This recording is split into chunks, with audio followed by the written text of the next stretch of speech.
Hello guys, আসসালামু আলাইকুম। সবাই কেমন আছেন? আশা করি সবাই ভালো আছে। অনেকদিন পর আমি একটি ভিডিও আপলোড দিলাম আজকে। তো সবাই জানি ওয়েট করেছেন, এতদিন আমাকে না দেখতে পেরে খুবই মিস করেছেন। সো আজকে আমি একটি রেসিপি নিয়ে আসলাম, আমার শাশুড়ির হাতের আলু সিম ভাজির রেসিপি, সাথে টমেটো মিক্স থাকবে। সো চলুন দেরি না করে রেসিপিতে চলে যাওয়া যাক। ফার্স্ট হচ্ছে সরিষার তেল দিয়েছি পরিমাণ মতো, তারপর হচ্ছে এখানে কিছু পেঁয়াজ কুচি দেওয়া হয়েছে। সো পেঁয়াজটা ভালো মতো একটু ভাজা ভাজা করে তারপর আমরা আদা রসুন বাটা দিয়ে দিব 1 চা চামচ, আর কি আমরা খুরচুন দিয়ে দিচ্ছি। সো এখানে 1 চা চামচের একটু বেশি হতে পারে। সো তারপর হচ্ছে আমরা ভাজিগুলো এটাতে দিয়ে দিলাম। ভালো মতো ভাজিগুলো আগে ধুয়ে নিতে হবে, তারপর ভাজিগুলো দিয়ে দিতে হবে আদা রসুন পেঁয়াজ কুচি আর তেলের মধ্যে। সো তারপর এটাকে ভালো মতো নাড়াচাড়া দিয়ে কিছুক্ষণ তারপর হচ্ছে আমরা পরিমাণ মতো লবণটা দিয়ে নিব, দিয়ে সুন্দর মতো নাড়াচাড়া দিয়ে তারপর আমরা কিছুক্ষণ রেস্টে রাখবো। সো আমরা কিছুক্ষণ পর আবার ঢাকনাটা উঠিয়ে আমরা দেখব কতটুকু সিদ্ধ হয়েছে ভাজিটা। তো কিছুক্ষণ পর পর এরকম ঢাকনা উঠিয়ে নাড়াচাড়া দিতে হবে, দেখতে হবে কতটুকু পানি শুকিয়ে নিয়েছে আর কতটুকু হয়েছে সেটা। আর ভাজি প্রপারলি যখন রান্না হবে তখন একটা এরকম কালার আসবে, যেটা আপনারা এখন স্ক্রিনে দেখতে পাচ্ছেন। তো আরও কিছুক্ষণ আমরা এটাকে রান্না করব এবং দেখব যে আলুটা সিদ্ধ হয়েছে কিনা, সিমটা ভালো মতো সিদ্ধ হয়েছে কিনা। সো এখন আমরা কিছু কাঁচামরিচ দিয়ে দিব যাতে একটু ঝাল ঝাল হয় আর কাঁচামরিচের ফ্লেভারটা আসে, এই কারণে আমরা একটু লেট করে কাঁচামরিচটা দিলাম। তো এরপর হচ্ছে আমরা এখন কিছু টমেটো দিয়ে দিব।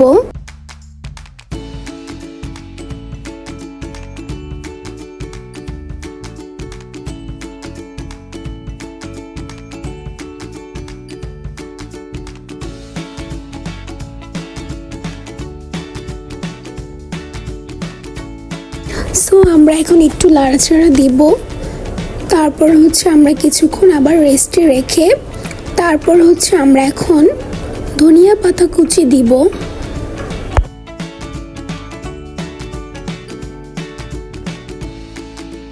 তারপর হচ্ছে এখন আমাদের ধনিয়া পাতা কুচি দেওয়া শেষ, এখন আমরা কিছুক্ষণ নাড়াচাড়া দিব। সো আমরা এখন নাড়াচাড়া দিয়ে নিয়েছি ভালো মতো। ফাইনালি আমাদের এখন সিম আলু ভাজি রান্না শেষ হয়ে গিয়েছে। আমাদের ভাজিটা এখন কমপ্লিট হয়ে গিয়েছে। তো এরপর আমরা মুরগির মাংসটা বসিয়ে দেব। সো আমরা সব কিছু দিয়ে যেহেতু আজকে রান্না করব মুরগি, সো আজকে কিছুটা চামড়া দিয়েছি মুরগির ভালো মতো পরিষ্কার করে, তারপরে কিছুটা পেঁয়াজ কুচি দিয়ে নিয়েছি বেশি করে। পরিমাণ মতো যতটুকু গোস্ত দিবেন অতটুকুই হচ্ছে পেঁয়াজ দিতে হবে, মশলাগুলো ততটুকু দিতে হবে, এইটা রান্নার পরিমাণ বুঝে দিতে হবে। সো আমরা দিয়ে দিয়েছিলাম, এখানে দেয়া হচ্ছে জিরা বাটা, আদা রসুন বাটা, তারপর হচ্ছে সো এখন আমরা দিব ধনিয়া ফাঁকি দিয়ে দেওয়ার পর এখন দিব আমরা মরিচের গুঁড়া, মানে মরিচ ফাঁকি দিচ্ছি আমরা পরিমাণ মতো। সো আমরা এখন দিয়ে নিচ্ছি হলুদের গুঁড়া পরিমাণ মতো। তারপর হচ্ছে আমরা এখন এখানে দিয়ে দিলাম কিছুটা লবণ পরিমাণ মতো। তারপর আমরা এটা ভালো মতো মিশিয়ে ভালো মতো নাড়াচাড়া দিয়ে তারপর আমরা কিছুটা পরিমাণ মতো পানি দিয়ে চুলাতে বসিয়ে দিব, যাতে ভালো মতো এটা কষানো হয় এবং চামড়াটা একটু সিদ্ধ হয়। সো এখানে আমাদের তেল না দেওয়ার কারণটা হচ্ছে এই যে আপনারা যে দেখতে পাচ্ছেন মুরগির চামড়াগুলো, এইখান থেকেই তেল আসবে। আর এরপর আমরা এখন দিয়ে দিচ্ছি দারচিনি, এলাচ, তেজপাতা।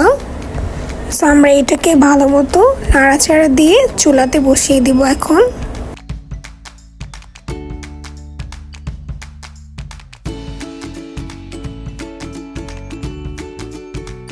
তো আমরা এখন আমাদের চামড়াটা ভালো মতো হয়ে এসেছে। এখন আমরা দিয়ে দিব মুরগির গোস্ত, আরও অনেক কিছু আমরা এটাতে মিক্স করা আছে, সেগুলো আমরা দিয়ে দিব।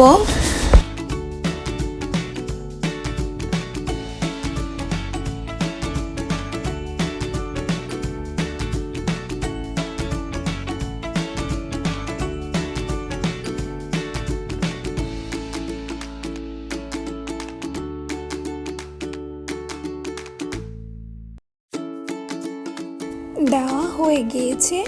এখন আমরা সুন্দর মতো নাড়াচাড়া দেব।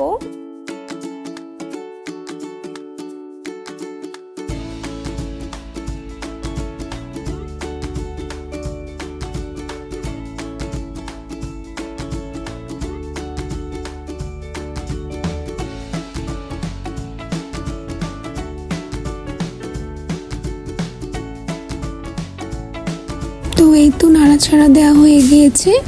এখন আমরা ভালো মতো রেস্ট রেখে দিব কিছুক্ষণের জন্য। উঠিয়ে দেখলাম যে কিছুটা হয়ে গিয়েছে। এখন আমরা কিছুটা কাঁচামরিচ দিয়ে দিয়েছি ফ্লেভার আনার জন্য, এবং একটু ঝাল লাগার জন্য দিয়ে দিয়েছি কিছুটা কাঁচামরিচ পরিমাণ মতো। তো এখন আবারও আমরা ঢেকে কিছুক্ষণ রেখে দিব। এই তো আমাদের রান্নাটা এখন কমপ্লিট হয়ে গিয়েছে, সব বস্তুগুলো সিদ্ধ হয়ে গিয়েছে। তো এই তো আমাদের রান্না শেষ হয়ে গিয়েছে, কালারটাও খুব সুন্দর এসেছে, রান্নাটা শেষ পর্যায়ে চলে এসেছে। এখন আমরা দিয়ে নেব কিছুটা জিরা ফাঁকি। এটা দিয়ে কিছুক্ষণ আমরা চুলায় আর একটু গোস্তটা রেখে আমরা নামিয়ে নেব।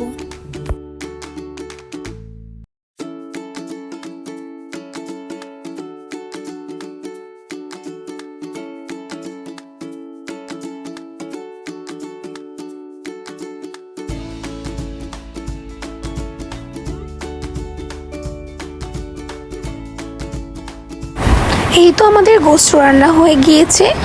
সো আজকের ব্লগ এই পর্যন্তই। সবাই ভালো থাকবেন, আর যদি ভালো লেগে থাকে আমাদের রান্নাটা অবশ্যই আমাদেরকে কমেন্টে জানাবেন।